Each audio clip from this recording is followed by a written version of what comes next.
Aujourd'hui, nous terminons la thématique « Comment ça va ?» et j'aimerais vous inviter à vous lever une dernière fois pour la lecture de la parole de Dieu. Matthieu, chapitre 11, verset 28. C'est exactement le même texte qu'on a lu il y a 2 semaines, mais je vais poursuivre un peu plus après. Donc, aujourd'hui, c'est un peu la suite d'il y a 2 semaines. Matthieu 11, 28. « Venez à moi, vous tous qui êtes fatigués et chargés, et je vous donnerai du repos. Prenez mon joug sur vous et recevez mes instructions. » Si tu dis, mais qu'est-ce que ça veut dire? Va regarder le message d'il y a 2 semaines. « Car je suis doux et humble de cœur, et vous trouverez du repos pour vos âmes. Car mon joug est doux et mon fardeau léger. » Maintenant, regardez la suite. Au chapitre 12, Jésus va passer à un autre sujet, mais c'est pas tant que ça un autre sujet. En ces temps-là, Jésus traversa des champs de blé un jour de sabbat. Ses disciples qui avaient faim se mirent à arracher des épis et à manger.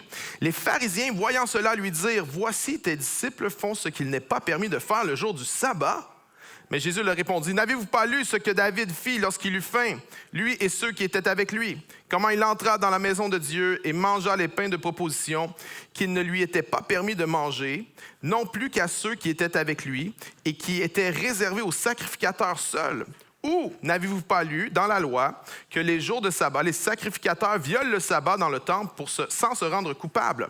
Or, je vous le dis, il y a ici quelque chose de plus grand que le temple. Si vous saviez ce que signifie « je prends plaisir à la miséricorde et non au sacrifice », vous n'auriez pas condamné des innocents, car le Fils de l'homme est maître du sabbat. Amen. Le titre du message d'aujourd'hui, c'est ceci. Comment vaincre l'épuisement? Et avant de t'asseoir, dis à la personne à côté de toi, Dieu veut te donner de la force. Dis ça à quelqu'un avant de t'asseoir. Dieu veut te donner de la force. Oh yeah, baby!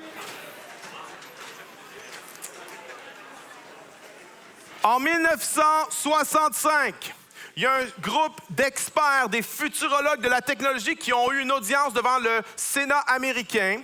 Et des gens qui étaient des futurologues ont prédit qu'en 1985, c'est-à-dire 20 ans plus tard, grâce au progrès de la technologie des ordinateurs, ils avaient prédit qu'en 1985, l'Américain moyen aurait une semaine de travail de 22 heures. Et qu'il prendrait sa retraite à l'âge de 38 ans.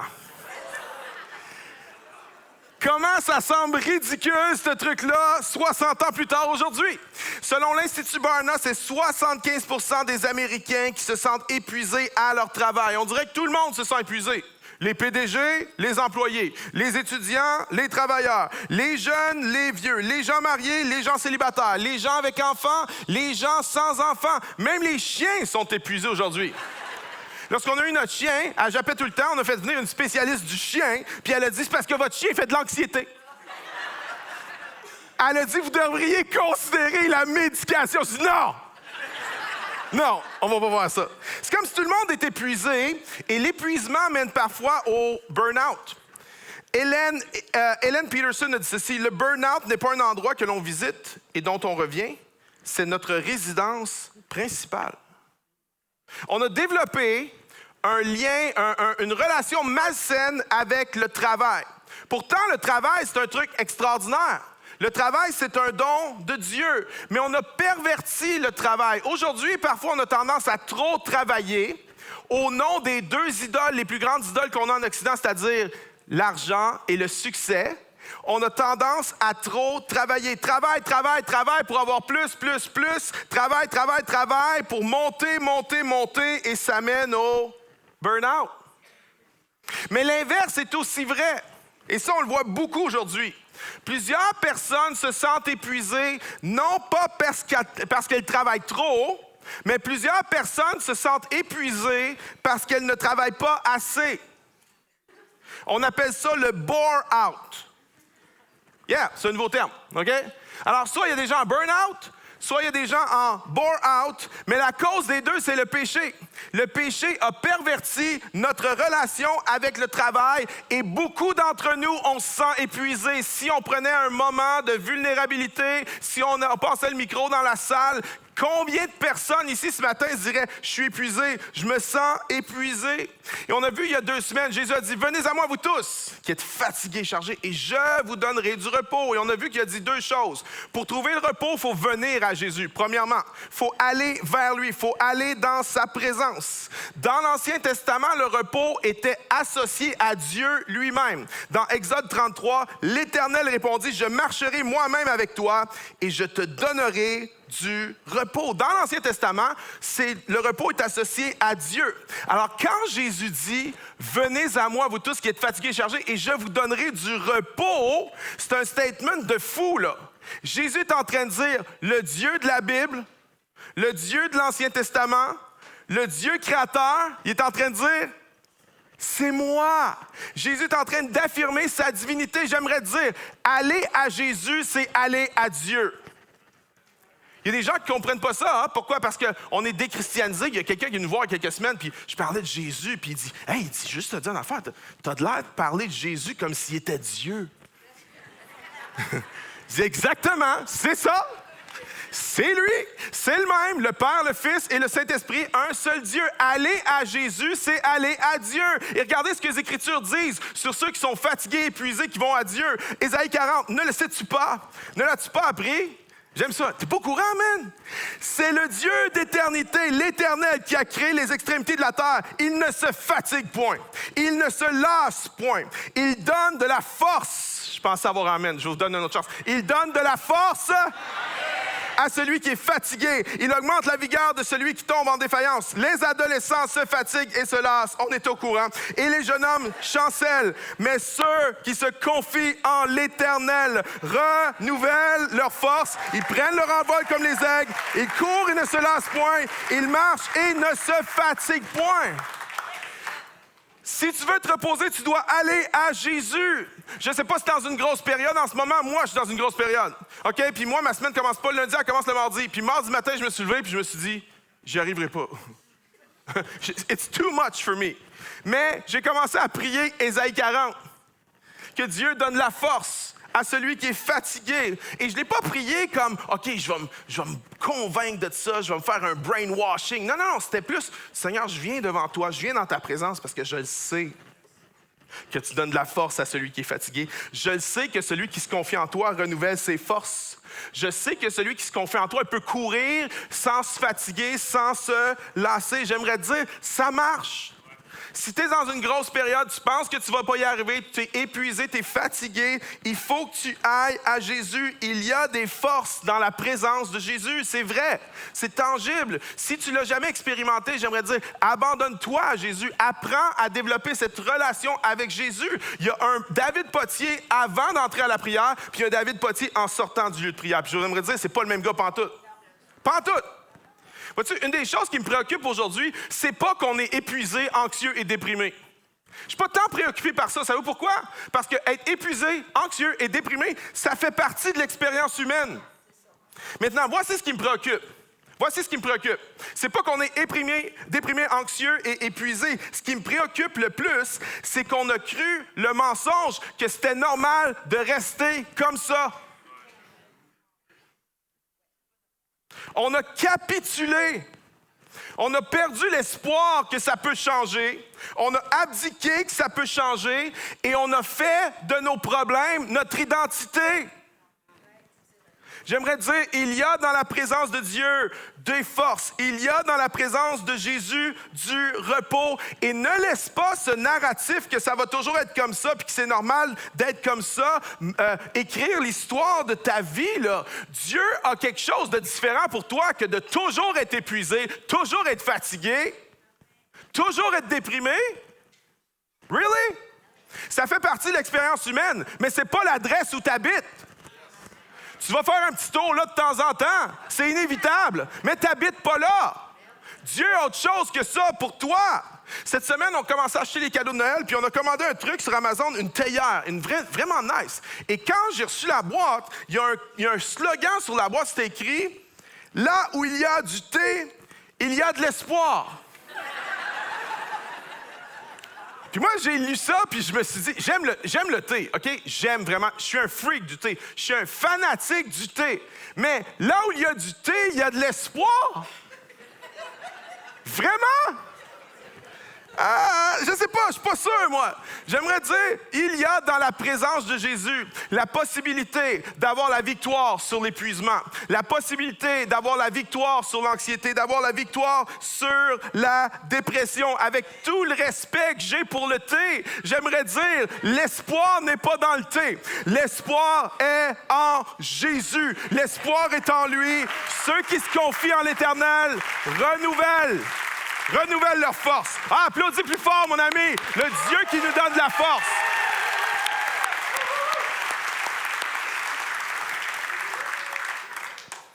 L'espoir dans le thé, c'est vraiment... Je riais tellement. Venir à Jésus. OK, mais c'est pas suffisant. Parce qu'il y en a qui viennent à Jésus, mais qui sont encore épuisés et fatigués. Pourquoi? Parce que Jésus dit « Apprenez de moi ». L'expression « prenez mon joug » veut dire « apprenez de moi, apprenez de mon style de vie, apprenez de mes pratiques transformatrices ». Et est-ce qu'il y a une pratique transformatrice dans les enseignements et dans la vie de Jésus pour nous apprendre à nous reposer? Il y en a plein, mais en voici une dans le top. Le sabbat. Le sabbat, Exode 20. Souviens-toi du jour du sabbat pour le sanctifier. Tu travailleras 6 jours et tu feras tout ton ouvrage, mais le 7e jour est le jour de l'Éternel, ton Dieu. Tu ne feras aucun ouvrage. C'est pas par hasard que Jésus a dit « Venez à moi, je vais vous donner du repos, apprenez de moi », puis qu'après, il parle de sabbat dans Matthieu 12. C'est pas un accident. Pourquoi? Parce que le sabbat est au cœur du repos. Si tu es épuisé, pose-toi la question, est-ce que tu pratiques le sabbat? Parce que Jésus le pratiquait, lui. Il n'en a pas manqué un. Tu verras jamais Jésus travailler le jour du sabbat. Sabbat, c'est quoi? C'est un mot hébreu, Shabbat, qui veut dire s'arrêter.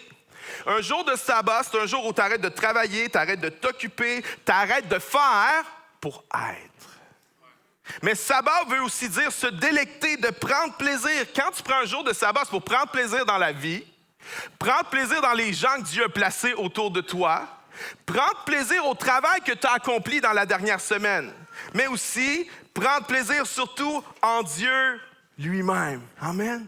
Le sabbat, c'est s'arrêter pour prendre plaisir à la vie, à Dieu, aux gens autour de nous. Maintenant, il y en a qui vont dire, le sabbat, David, c'est un truc de l'Ancien Testament. Alors, pourquoi tu enseignes ça dans le Nouveau Testament? Oui, le sabbat est un commandement que Dieu avait donné par Moïse. Dans la loi de Moïse, il devait respecter le sabbat. Et dans le Nouveau Testament, on n'est plus sous la loi de Moïse, on est sous une autre loi. La loi de qui? La loi de Jésus-Christ. Maintenant, le Nouveau Testament a un autre nom pour appeler la loi de Christ. Ça s'appelle la grâce. Merci. By the way, parenthèse, en passant, on a tendance à dire la loi, la grâce. Mais quand tu lis l'apôtre Jean, Jean il appelle la loi la grâce, puis il appelle la loi de Christ grâce sur grâce. Fait que ça a toujours été à propos de la grâce, by the way, OK? La loi de Moïse, c'est à propos de la grâce. La loi de Christ, c'est à propos de grâce sur grâce. Et comme on l'a lu dans Matthieu 12, Jésus n'était pas contre le sabbat. Pas du tout. En fait, Jésus était contre un sabbat tellement rigide, tellement légaliste, qu'au lieu de reposer les gens, ça épuisait les gens. Alors oui, dans le Nouveau Testament, le commandement, le sabbat n'est pas un commandement, hein? Mais le sabbat reste un principe qu'on doit pratiquer parce qu'il existait même avant la loi de Moïse. Avant l'Exode, le Lévitique, le sabbat existait. Le sabbat est ancré dans la création même de l'univers. Lorsque Dieu a créé toutes choses, Genèse 2, « Ainsi furent achevés le ciel et la terre et toutes leurs armées. Le 7e jour, toute l'œuvre que Dieu avait faite était achevée et il se reposa au 7e jour de toute l'œuvre qu'il avait faite. Dieu bénit le 7e jour et le sanctifia, car en ce jour, Dieu s'était reposé de toute l'œuvre qu'il avait créée. » Maintenant, on n'a pas besoin de la tête à Papineau pour savoir que Dieu n'était pas fatigué, right? Dieu n'avait pas besoin de se reposer, right? Mais Dieu voulait nous enseigner quelque chose. C'est que nous avons besoin de nous reposer. Le sabbat, ce n'est pas un truc de l'Ancien Testament. Le sabbat, c'est quelque chose qui est imbriqué au sein même de la création de l'univers. Le sabbat, c'est un principe qui était avant la loi de Moïse. C'est un principe que Jésus a affirmé parce que le sabbat, ça vient créer dans nos vies du du rythme. OK, j'ai ici un marteau et une planche. Je ne sais pas s'il y en a qui font des rénaux en ce moment, mais tu sais, c'est le fun de faire des rénaux, mais quand quelqu'un d'autre fait des rénaux dans l'appart d'à côté ou dans le bureau d'à côté, c'est pas le fun, hein? Quand c'est toi, ça a l'air pas si grave que ça, mais quand c'est quelqu'un d'autre, tu sais, t'entends tout le temps, random, mais sans... Il n'y a pas de plaisir là-dedans. Amen? C'est fatigant, ça tape sur les nerfs. Pourtant, ce son-là, je vais inviter mon ami drummer à venir me rejoindre. Il est déjà là. Vois-tu? Écoute, il est comme Jésus, avant même que tu pries.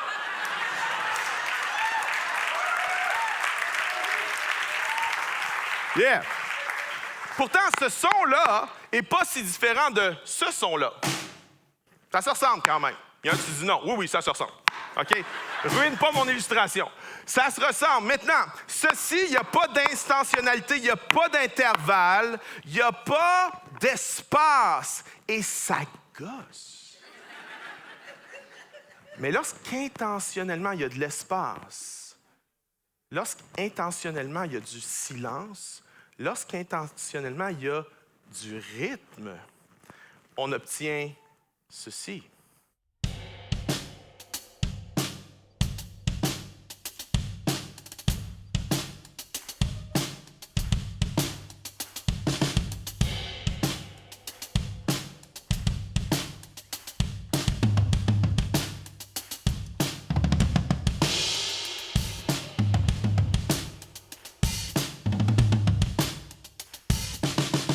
Yeah!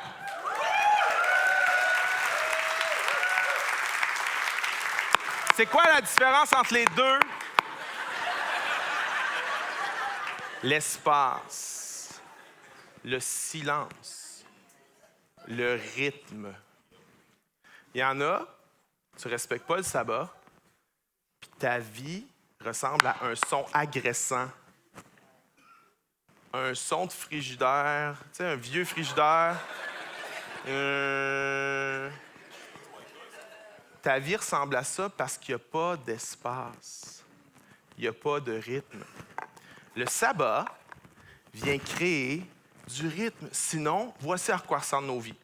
Métro, boulot, dodo. Métro, boulot, dodo. Métro, boulot, dodo. Métro, boulot, dodo. Métro. Toujours la même chose. Mais Dieu a dit à son peuple, non, guys, vous allez avoir du rythme. Vous allez avoir du beat. Puis voici le rythme qui est imbriqué dans la création de l'univers. 6 et 1. 6 et 1. 6 et 1. Et si dans ta semaine, il n'y a pas cette coupure de 1, il y a quelque chose de malsain qui se passe dans ton âme. Maintenant, ce n'est pas un truc légaliste. Jésus le dit, le sabbat est pour l'homme et non l'homme pour le sabbat. C'est-tu absolument le samedi? C'est-tu absolument le dimanche? Les premiers chrétiens le faisaient le samedi. Après ça, les chrétiens qui ont suivi, les autres générations, le faisaient le dimanche pour toutes sortes de raisons. C'est pas un truc légaliste. C'est pas le sabbat, l'homme pour le sabbat. C'est le sabbat pour l'homme. Mais si tu ignores le sabbat, si tu manques de rythme 6 et 1, il y a quelque chose de malsain qui se passe avec ton âme, puis un jour, il y a quelque chose de malsain qui va se passer avec ton corps. Si tu es 3 ans sans respecter le sabbat, un jour, peut-être que ton corps va te réclamer un sabbat de 3 ans. Mais quand j'ai du beat, quand j'ai du rythme 6 et 1, je suis en train de m'arrêter pour me dire, je ne suis pas une machine, je ne suis pas un robot, puis écoute bien celle-là, je ne suis pas Dieu. Quand on ne prend pas de sabbat, on joue à Dieu. On pense que l'univers ne peut pas s'arrêter de tourner si on n'est pas là. Si on veut être reposé, il faut venir à Jésus, il faut apprendre de lui, il faut apprendre le sabbat de lui. Maintenant, il y en a qui vont dire, « Hey, moi je le fais, là. Je prends toujours une journée de congé. C'est rare que je ne le fais pas, mais je me sens quand même épuisé. C'est quoi le problème? » J'aimerais vous proposer quelque chose. Et je veux pas manquer de délicatesse. Mais je crois qu'on a tous besoin, puis moi le premier, OK? Je prêche pour moi. Je prêche toujours pour moi, mais un matin, je prêche vraiment encore plus pour moi, OK? Une journée de sabbat sur ton cellulaire, c'est pas une journée de sabbat.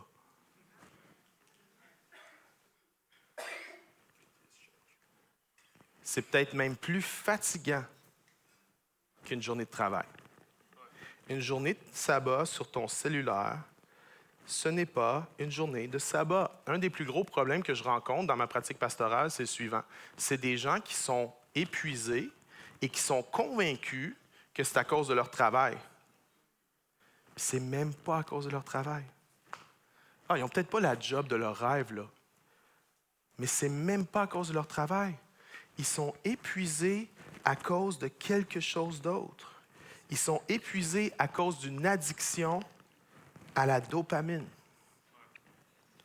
Parce que la plus grande pandémie, on pourrait dire, de toute l'histoire, c'est pas un virus. La plus grande pandémie de toute l'histoire, c'est une addiction à une drogue. Pour vrai. C'est une addiction à une drogue. Ce truc-là, ça s'appelle une cyberaddiction. Et ça cause une montée de l'anxiété, de la dépression et du suicide dans tous les groupes d'âge. Mais surtout chez les jeunes adolescentes, les jeunes filles adolescentes. Mais dans tous les groupes d'âge. On ne peut pas parler santé mentale. C'est fou, mais on est tellement errant. On a problème de santé mentale, on souffre de santé mentale, anxiété, c'est partout. C'est huge, là. Puis on parle un peu de ça. Un peu. Mais toutes les courbes là, montrent que les problèmes de santé mentale ont explosé en 2012. Qu'est-ce qui s'est passé en 2012? Ça, c'est démocratisé. Il est sorti en 2007, mais en 2012, tout le monde en avait un dans sa main. Ça, c'est la plus grande pandémie de l'histoire. C'est une addiction à la dopamine. J'aime l'Association française de pédiatrie parce qu'elle a dit moins de 3 ans, 0. 3 à 6 ans, 20 minutes par jour max. 6 à 8 ans, 30 minutes.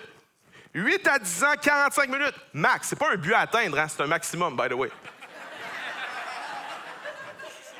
10 ans et plus, 60 minutes max. Puis sais-tu quoi? Ça devrait s'arrêter là.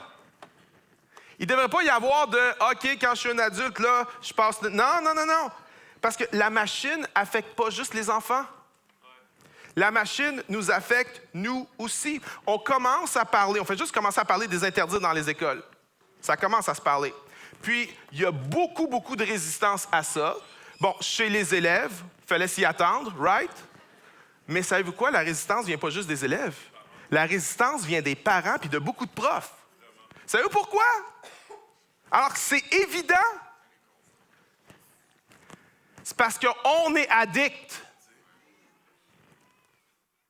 Nous-mêmes. Mais on ne veut pas se l'avouer. C'est 50% des gens qui disent « Ah, je pense que je l'utilise trop. » Puis, on se connaît, l'être humain. On avoue-tu nos faiblesses facilement? On est-tu très réaliste sur notre condition ou si on a tendance à être dans le déni? Ça veut dire que si 50% du monde disent « Ouais, je le prends trop », ça veut dire qu'on est probablement tout le monde addict à ce truc-là. Moi, le premier. Et cette addiction à la dopamine nous rend déprimés, anxieux, déconnectés. Elle nous vole notre capacité à réfléchir, à nous concentrer, à focusser. Et elle nous vole le moment présent. Alors, je crois que si on veut être reposé, si on veut avoir de la force, si on ne veut pas être épuisé, il faut venir à Jésus, il faut pratiquer le sabbat, mais il faut pratiquer un sabbat digital.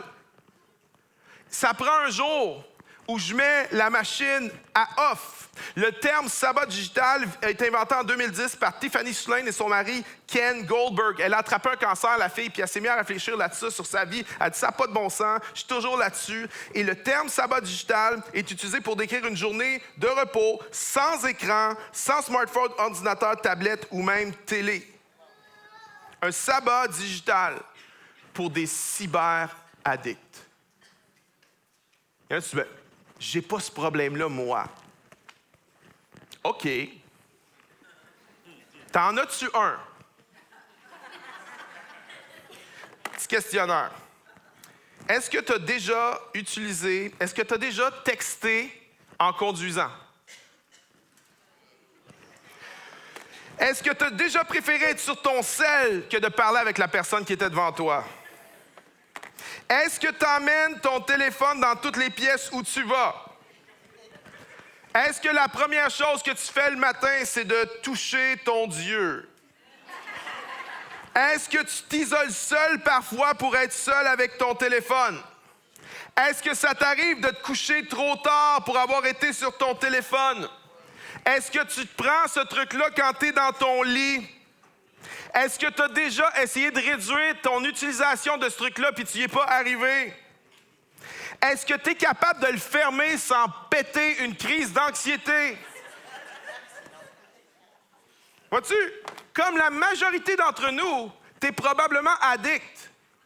Puis honnêtement, c'est la plus grande pandémie de toute l'histoire. C'est hyper addictif, ce truc-là, pour plusieurs raisons.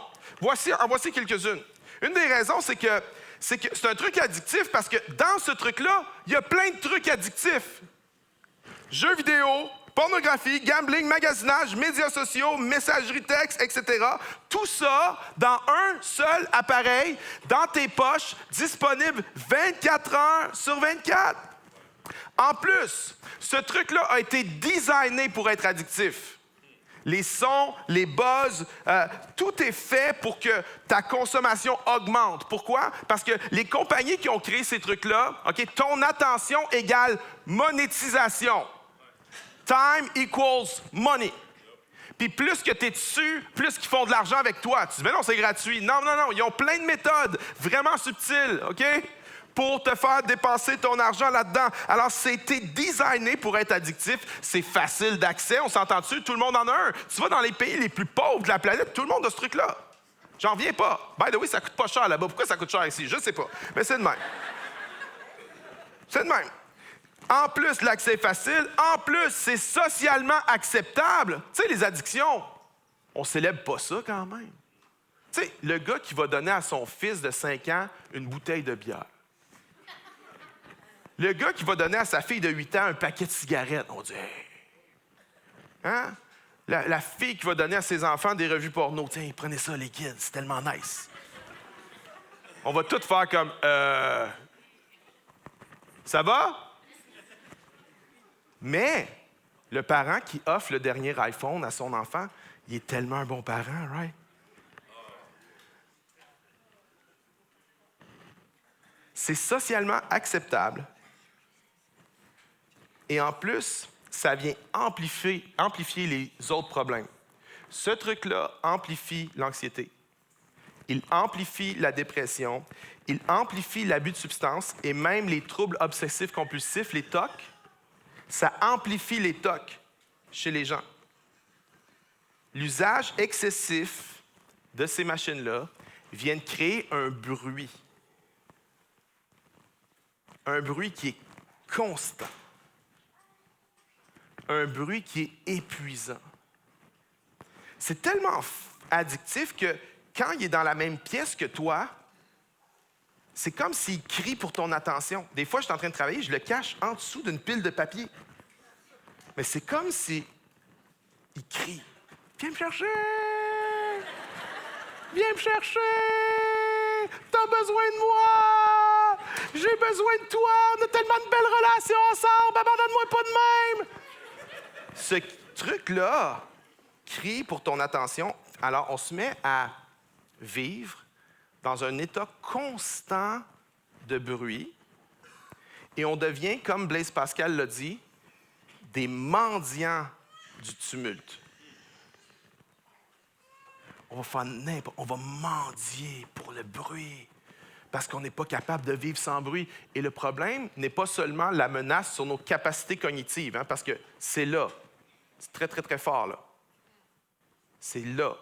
Il y a beaucoup d'enfants, de plus en plus, il y a des enfants qui semblent avoir des retards de langage parce qu'ils ont une condition particulière, et ça existe, on le sait, il y a plein d'enfants avec des conditions particulières. Mais il y a de plus en plus d'enfants qui semblent avoir des retards de langage Puis ils semblent avoir une condition particulière, mais ils n'ont pas de condition particulière. Ils sont addicts à la machine. T'enlèves la machine, il va te péter une crise comme si tu penses qu'il y avait le diable en lui. Il n'y a pas le diable en lui, il est addict à la foutue machine. Puis quand tu y enlèves, il se met à parler. Il se met à faire des câlins. Il se met à vivre sur le plancher des vaches. OK, mais c'est obvious chez eux, parce qu'ils ont des petits cerveaux tellement plastiques, mais j'aimerais dire, ton cerveau est encore plastique sans vouloir t'insulter. Ton cerveau est aussi affecté. On est affecté là-dedans. Puis voici la folie, c'est on est anxieux. Il y en a, t'es tellement anxieux, t'es plus capable de travailler, t'es plus capable de vivre ta vie, mais tu voudrais pas considérer 5 minutes l'idée qu'il faut que tu fermes la machine.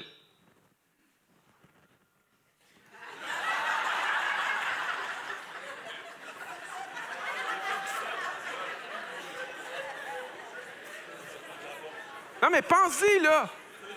Pense-y. Tout le temps investi là-dedans, tous les frais de médecin, tous les frais psychologues, tous les livres que tu lis pour gérer ton anxiété. Mais oh non, on ne va pas considérer fermer ce truc-là. Non, non, non, non. Ce bruit menace nos pensées cognitives. Ça, c'est vraiment le diable qui est là-dedans, là.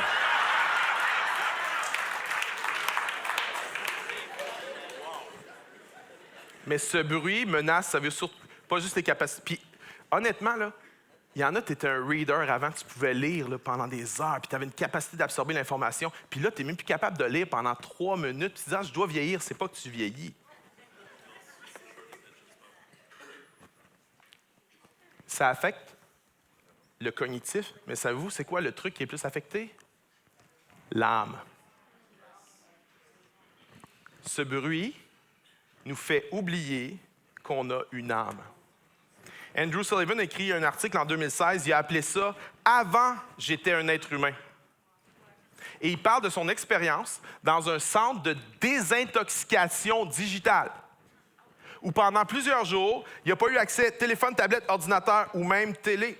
Et il raconte comment ce bruit digital lui avait fait oublier qu'il avait une âme. Comment ce bruit digital l'avait amené à douter même de sa foi. Il a écrit ceci.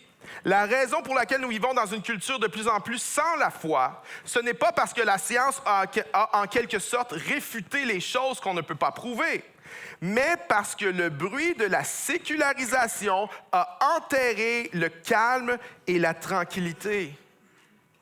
Le bruit nous a fait oublier qu'on a une âme. Et quand tu oublies que tu as une âme, tu oublies de prendre soin de ton âme. Et quand tu oublies de prendre soin de ton âme, il y a quelque chose de malsain qui arrive en toi, puis en moi. Voici ce qui arrive. On devient anxieux. On devient fatigué. Même si on se repose fatigué, on se sent épuisé. Tu sais, ton réveil sonne le matin et tu fais « Ah non, j'y arriverai pas, j'ai pas la force. » On manque d'énergie, manque de motivation. On carbure au café, au sucre. On devient en proie aux tentations tellement facilement. On tombe dans toutes sortes de choses facilement. On a un état émotionnel qui est à fleur de peau. Tu sais, toujours blessé pour des riens. Après ça, tu te dis, mais voyons, pourquoi j'ai pogné une nerf comme ça? Tu as pogné une nerf parce que ça te joue sur le système nerveux grave. Grave.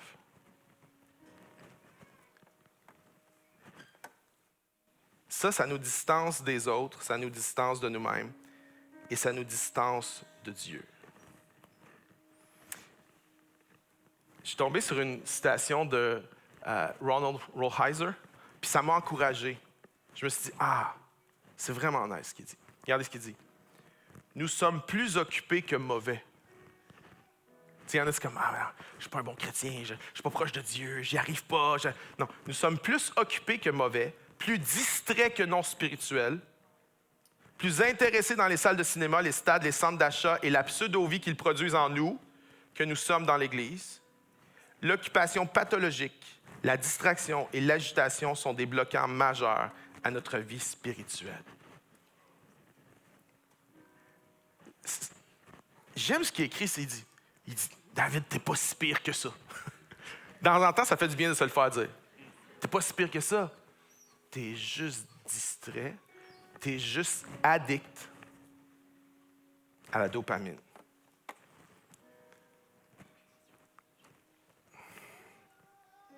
By the way, même si c'est des vidéos chrétiennes que tu scrolles une après l'autre, ça te rend pas moins addict. Ah, mais moi, c'est des prédications, c'est des extraits de vidéos chrétiennes. Un après l'autre, c'est une addiction. C'est pas bon pour toi. Dis-moi, OK, on fait quoi avec ça? On refuse la technologie? Je pense pas que c'est réaliste. Honnêtement, dans l'histoire, ceux qui ont refusé la technologie, ils ont jamais gagné. Et je veux pas plaider ce matin pour un retour à un monde prédigital. Je veux pas, parce que, honnêtement, avec tous les travaux de construction qu'il y a sur les routes du Québec, je pense que sans Google Maps, je serais incapable de retourner chez nous tout seul, pour vrai. J'y arriverais même pas. Alors, le but, c'est pas de retourner à un monde prédigital. Le but, c'est d'apprendre à pratiquer le sabbat et le sabbat digital. Parce que quand tu pratiques le sabbat digital, quand tu le mets de côté pendant une journée, tu commences à être conscient de toi, que tu as une âme. Tu commences à avoir un dialogue intérieur avec toi-même. Puis l'âme n'existe que devant Dieu, alors tu commences à être conscient de toi, tu commences à être plus conscient des autres.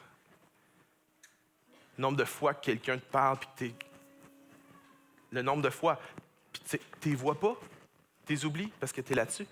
Mais le nombre de fois, puis ça c'est pire, ça m'arrive souvent, le nombre de fois que je vois la personne qui me parle, mais je choisis la machine. C'est ça une addiction. Mon addiction est plus importante que toi. Tu me parles, puis non, je suis là-dessus. Ouais, ouais. Mais quand on prend un sabbat digital, on devient plus conscient de soi, on devient plus conscient des autres, mais surtout, on devient plus conscient de Dieu. Parce que laissez-moi vous dire une chose, il y a plein de gens qui pensent que Dieu ne parle pas, là. Dieu parle. Dieu n'arrête pas de parler.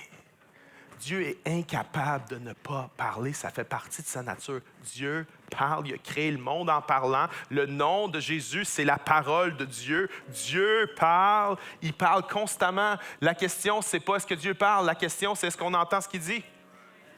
Mais comment on peut entendre ce que Dieu dit dans le bruit? Tu es plus occupé que mauvais. Tu peux entendre la voix de Dieu, puis faire un sabbat digital, c'est un pas de foi. C'est comme, oh, mais comment je vais faire ça? J'y arriverai pas parce qu'on a toutes nos excuses. Non, mais je peux pas parce que c'est mon réveil matin. Non, mais je peux pas parce que ma musique est là-dessus. Mais je peux pas parce que mes apps d'entraînement sont là-dessus. Puis on a toutes plein d'excuses pour dire qu'on peut pas s'en passer une journée. On a plein d'excuses pour ça. Mais sais-tu quoi? Je pense que tu es vraiment plus créatif que ça. Pour vrai. Je pense qu'on est vraiment plus créatif que ça. Je pense qu'on est vraiment capable de trouver des solutions pour une journée, le mettre de côté, sans oublier de se réveiller le matin ou sans pas faire d'exercice. On est vraiment capable. On est plus créatif que ça. On est meilleur que ça. Mais le truc, c'est que quand on va arrêter de trouver des excuses, on va commencer à trouver des solutions. Des solutions pour juste le mettre de côté, puis juste être. Dieu est là, dans ce moment-là. Il est là. Ici, il est là maintenant, mais la question, c'est est-ce que moi, je suis là?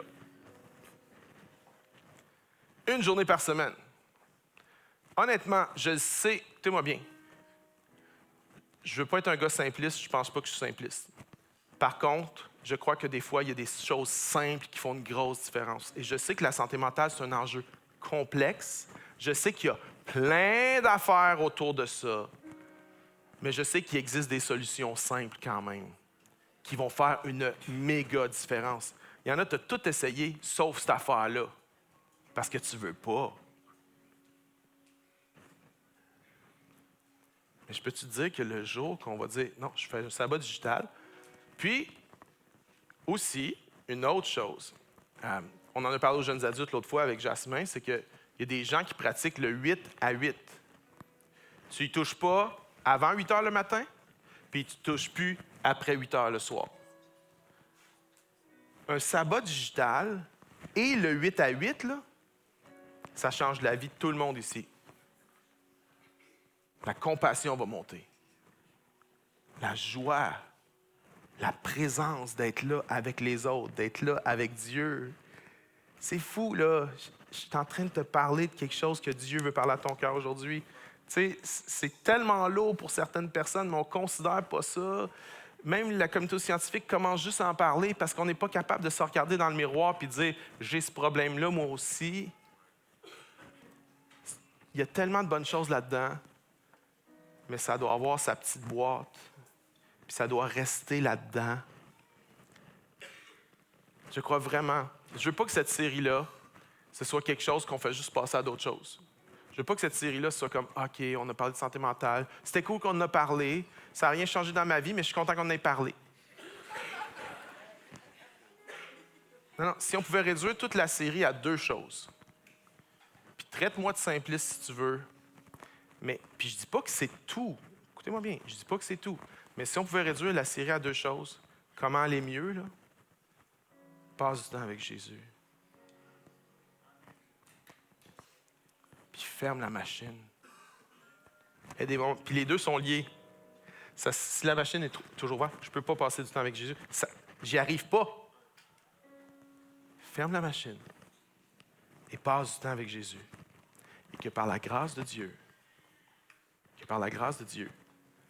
dès cette semaine, il y a plein de gens, il y a quelque chose en toi, tu vas commencer à revivre. Tu vas dire, je n'avais pas réalisé que j'étais si addict que ça. Je n'avais pas réalisé que ça faisait tant la différence que ça. Tu vas commencer à revivre. Il y a quelque chose qui va reprendre vie en toi. Il y a une force qui va être là. Ça ne veut pas dire que tu n'auras pas des moments, mais tu vas aller dans le lieu secret avec Jésus, puis tu vas dire, celui qui se confie en l'Éternel renouvelle leur force. Ils prennent leur envol comme les aigles. Ils courent et ne se lassent pas. Ils avancent, ils marchent et ne se fatiguent point parce que l'Éternel est leur force. Dieu a de la force pour toi, mon ami. Tu n'es pas obligé de vivre comme ça. Tu n'es pas obligé de rester comme ça. Ne sois pas dans le déni de ta situation présente. Sois pas dans le déni de ton anxiété. Je ne fais pas d'anxiété, je n'ai pas de problème, je ne suis pas en dépression. Non. Accueille la réalité. Dis, je ne vais pas bien. J'ai ça. Mais tu le dis à Dieu, puis tu dis, l'Éternel est mon refuge. L'Éternel est ma forteresse. L'Éternel est mon libérateur. L'Éternel est celui en qui je me confie. Et watch, ben, Dieu agir. Est-ce qu'on peut applaudir le Seigneur, mes amis, une dernière fois? Amen. Est-ce qu'on peut se lever tout le monde ensemble? Je vais prier pour vous. Est-ce qu'on peut lever nos mains vers le Seigneur? Tout le monde? Seigneur, nous voici, faibles que nous sommes, agités que nous sommes, addicts que nous sommes. Mais merci que tu ne mets jamais dehors celui qui vient à toi. Merci que tu as compassion de nous. Tu es un Dieu de miséricorde et de grâce. Et tu ne vas pas mettre sur nous un joug insupportable. Tu mets sur nous un joug qui est doux et léger. C'est ta présence. Alors je prie, Seigneur, je prie qu'en cette fin de série, comment ça va? Je prie pour un shift dans la vie de plusieurs personnes. Certaines personnes avaient fait de leurs problèmes leur identité. Seigneur, nous ne voulons pas être dans le déni par rapport aux problèmes que nous avons. Mais nos problèmes ne sont pas qui nous sommes et nous avons une espérance qui est bien au-delà de nos problèmes et nous avons un sauveur qui est bien plus grand que toutes les autres solutions. Elles ne sont pas mauvaises, mais le sauveur est plus grand que les autres solutions. Merci que tu utilises toutes sortes d'autres solutions pour nous sauver, mais ultimement, c'est toi notre sauveur et notre confiance est en toi. Notre confiance n'est pas dans le pasteur, notre confiance est en Jésus. Notre confiance n'est pas dans le psychiatre, notre confiance est en Jésus. Notre confiance n'est pas dans des méthodes, notre confiance est en Jésus, car tu es celui qui donne le repos. Tu es le Dieu créateur du ciel et la terre qui donne le repos. Alors nous te disons, Seigneur, nous sommes fatigués, nous sommes épuisés, mais nous venons à toi et viens vivifier nos âmes, je te prie, alors que nous sommes en ta présence. Viens vivifier nos âmes. âme. Viens fortifier ceux qui sont abattus dans le nom de Jésus. Ceux qui traversent de grandes épreuves en ce moment, l'épreuve est tellement intense qu'ils commencent à faire de l'anxiété, ils perdent le contrôle, leurs pieds glissent. Tu viens par la puissance de ton Saint-Esprit parler à leur cœur pour qu'ils viennent dans ta présence et qu'ils apprennent à pratiquer, Seigneur, tes enseignements et tes ordonnances. Je prie pour des sabbats digitales qui vont commencer à pointer dans cette Église, des gens qui vont pratiquer le 8 à 8 dans cette Église et qui vont avoir une âme en santé et qu'on va avoir des familles en santé. Dans le nom de Jésus, reçois la force du Seigneur maintenant. Sois fortifié par le Seigneur maintenant. Dans le nom de Jésus. Et tout le monde dit Amen. On applaudit le Seigneur une dernière fois.